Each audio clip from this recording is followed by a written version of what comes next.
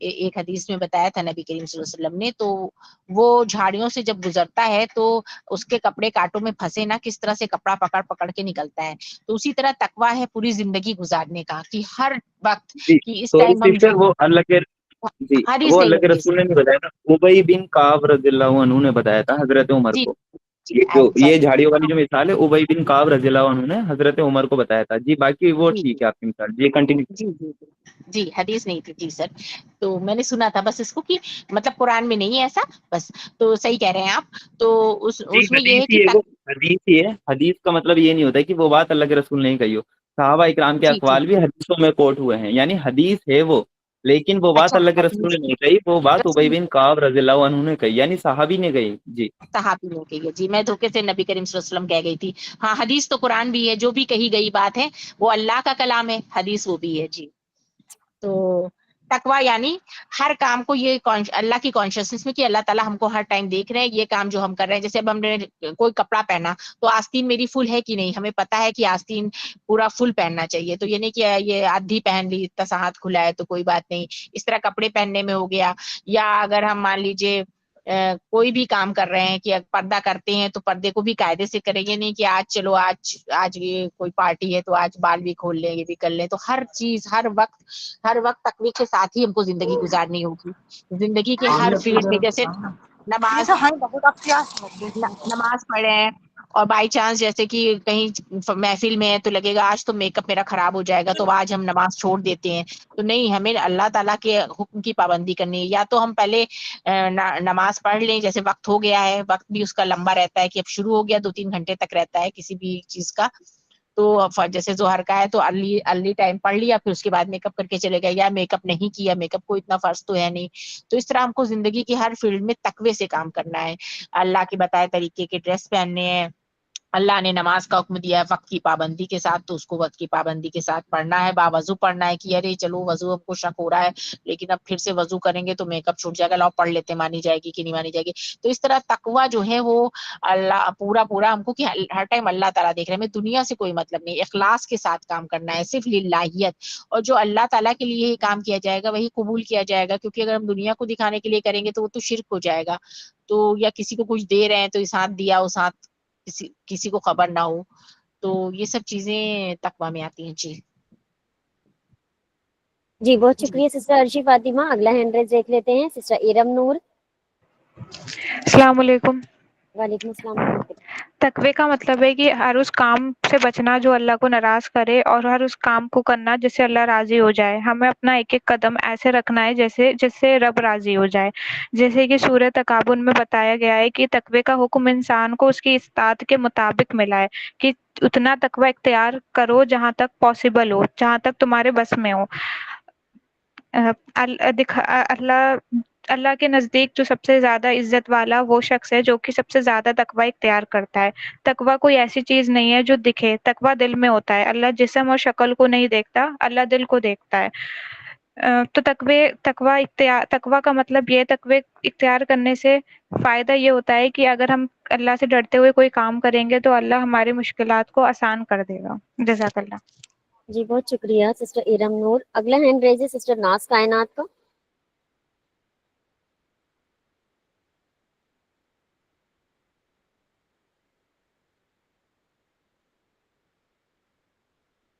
جی جی تقویٰ کیا ہے اور اللہ نے کتنا تقویٰ اختیار کرنے کا حکم دیا ہے. تقویٰ اور پرہیزگاری اور ڈر یہ تینوں ایک ہی شبد ہیں، اور اللہ تعالی نے تقویٰ اختیار اللہ نے ہم سے کہا ہے کہ جتنا ہو سکے اتنا تقویٰ اختیار کریں. اختیار کرنے کے لیے کہا گیا ہے. تقویٰ مطلب ہمیں اتنا اپنے اوپر اتنا دھیان رکھنا چاہیے، ہمیں اتنا فکر کرنا چاہیے کہ ہم کوئی بھی کام جو ہے نا ایسا نہ کرے کہ جو اللہ تعالیٰ کو ناراض کر دیں. ہمیں ہر وقت اس فکر میں رہنا چاہیے کہ جو کام ہم نے کیا ہے وہ حلال ہے کہ حرام ہے، جو بات ہم نے کہا ہے وہ کہنا چاہیے تھا کہ نہیں کرنا چاہیے تھا، اور جس جگہ ہم گئے تھے وہاں جانا چاہیے تھا کہ نہیں جانا چاہیے. اوور آل ہمیں اتنا دھیان رکھنا چاہیے کہ ہم کوئی بھی کام ایسا نہ کرے کہ جس سے ہمارا رب ناراض ہو جائے. تو بس اتنا ہی. جزاک اللہ خیر. جی بہت شکریہ سسٹر ناز کائنات. اگلا ہینڈ ریز ہے انم نور. جی السلام علیکم. وعلیکم السلام. تقوا ایک طریقے سے ہم کہہ سکتے ہیں کہ تقوا کانٹوں بھری جھاڑیوں سے نکلنے کا نام تقوا ہے. اگر ہم اس دنیا میں آئے ہیں تو ہمارے اوپر بہت ساری مشکلیں بھی آئیں گی. مطلب تقوا مطلب ہر وہ کام سے بچنا جو اللہ کو ناپسند ہو. ہمیں اپنی پوری کوشش کرنی چاہیے کہ ہم وہ کام نہ کریں جو اللہ کو ناپسند ہو. ہم جہاں تک بچ سکتے ہیں ہمیں وہ ہر کام سے بچنا چاہیے، کیونکہ اللہ کی نظر میں سب سے افضل وہ انسان ہے جس کے اندر تقوا ہے. اور جو تقوی اختیار کرے گا اللہ اس کی ہر مشکل آسان کر دے گا اور اللہ اس کے لیے کافی ہو جائے گا. ہمارے نبی صلی اللہ علیہ وسلم نے فرمایا کہ تقوی انسان کے دل میں ہوتا ہے، اس لیے ہمیں ہمارے دل کو صاف اور پاک رکھنا چاہیے تاکہ ہمارے دل کے اندر تقوی پیدا ہو سکے اور اللہ ہم سے راضی ہو جائے. جزاک اللہ. جی بہت شکریہ. اگلا ہینڈ ریز ہے سسٹر گلفشا پروین کا. السلام علیکم ورحمۃ اللہ وبرکاتہ. وعلیکم السلام ورحمۃ اللہ وبرکاتہ. جی تقوی کا مطلب ہے اللہ کا ڈر رکھنا، یعنی ہر پرہیزگاری اور ہر ایسے کام سے بچنا جو اللہ کو ناپسند ہو، اور ہر اس کام کو کرنا جو اللہ کو پسند ہو. یعنی اللہ سے ڈرتے رہنا چاہیے کہ ہم کیا گناہ کر رہے ہیں. ہمارے دل میں یہ ہونا چاہیے کہ اللہ ہمیں دیکھ رہا ہے. اگر ہم دنیا سے چھپ کے گناہ کر بھی رہے ہیں لیکن اللہ تو ہمیں دیکھ رہا ہے، وہ ہر چیز کو لکھ رہا ہے. اور حدیث میں آتا ہے نبی کریم صلی اللہ علیہ وسلم نے فرمایا کہ تقوی یہاں ہے، اور یعنی آپ نے اپنے سینے کی طرف اشارہ کر کے کیا کہ یعنی دل کہ تقوی یہاں ہے. دل سے اگر ہم پرہیزگاری کریں گے تو ہم سیدھا راستہ پائیں گے. اور سورہ آل عمران کی آیت نمبر 102 میں اللہ تعالی نے فرمایا اے لوگو جو ایمان لائے ہو اللہ سے ڈرو جیسا اس سے ڈرنے کا حق ہے، اور دیکھو تمہیں موت صرف ایمان کی حالت میں آئے. یعنی اس کا مطلب ہے اللہ سے ایسا ڈرنا جیسا اس کا حق ہے. مطلب پوری کوشش، اخلاص، ہر وقت خدا کو یاد کرنا اور ہر گناہ سے بچنے کی پوری کوشش کرنا. اور پھر سورہ تغابن اور اس میں اللہ تعالی نے فرمایا آیت نمبر 16 میں تو اللہ سے ڈرو جتنی تم سے ہو سکے، یعنی جتنا تمہارے بس میں ہو. تو اللہ انسان سے اسی قدر تقوی چاہتے ہیں جتنی انسان کی ہمت ہو، لیکن نیت اور کوشش پوری ہونی چاہیے ہماری. اور آج کا جو دور ہے ایسا اتنی گمراہی میں جو ڈوبا ہوا ہے، اس گمراہی بھری دنیا میں اگر کوئی شخص گناہ سے صرف اللہ کے لیے بچ رہا ہے تو یہ بہت بڑی بات ہے. بہت بڑی بات ہے یہ کہ اگر ہم اس ٹائم کے ماحول میں ہم پرہیزگاری کر رہے ہیں، اللہ سے ڈر رہے ہیں. بس اتنا ہی کہنا چاہوں گی. جزاک اللہ خیر. جی بہت شکریہ سسٹر گلفشا پروین. اگلا ہینڈ ریز ہے سلیم سر کا. جی تقوی کیا ہے؟ تقوی ہے کہ یہ پکار تھا اس میں سے ہم جائیں تو جو چادر ہوتی ہے وہ چادر اس خونکار جھاڑی میں نہ اٹک پائے، یعنی کہ سیف طریقے سے اس میں سے نکل جائے. یہ تو ہو گیا ایک تقوی کا مطلب. اس کے ساتھ ہی ساتھ پرہیزگاری، متقی، فرما برداری اور اللہ کا ڈر. تو اللہ کے ڈر کے تعلق سے یہاں پہ سورہ آل عمران سورہ نمبر 3 آیت نمبر 102 میں بتایا گیا کہ اللہ سے ایسا ڈرو کہ جس طریقے سے اس سے ڈرنے کا تمہیں حکم دیا گیا ہے.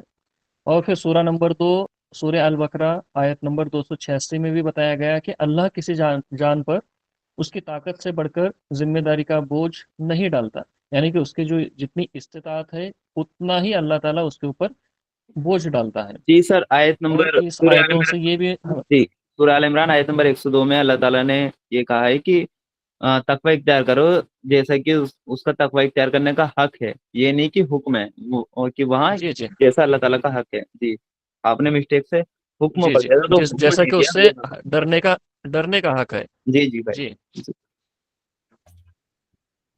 اور جہاں تک تمہارے بس میں ہو اللہ سے ڈرتے رہو، یعنی کہ ہم ہر وقت اللہ تعالیٰ سے ڈرنا چاہیے. ایسا نہیں ہے کہ ہم کچھ لمیٹڈ وقت تک ہی یا مان لیجئے صرف نماز کے حد تک ہی تقوی اختیار کرنا نہیں ہے، کیونکہ ہمیں تا حیات تقوی ہی اختیار کرنا ہے اور اللہ تعالیٰ کی نافرمانی سے بچنا ہے. یہاں پہ یہ بتایا گیا ہے کہ کتنا تقوی اختیار کرنا ہے. تو اللہ تعالیٰ نے جتنی حدیں بتائی ہیں ڈوز اینڈ ڈونٹس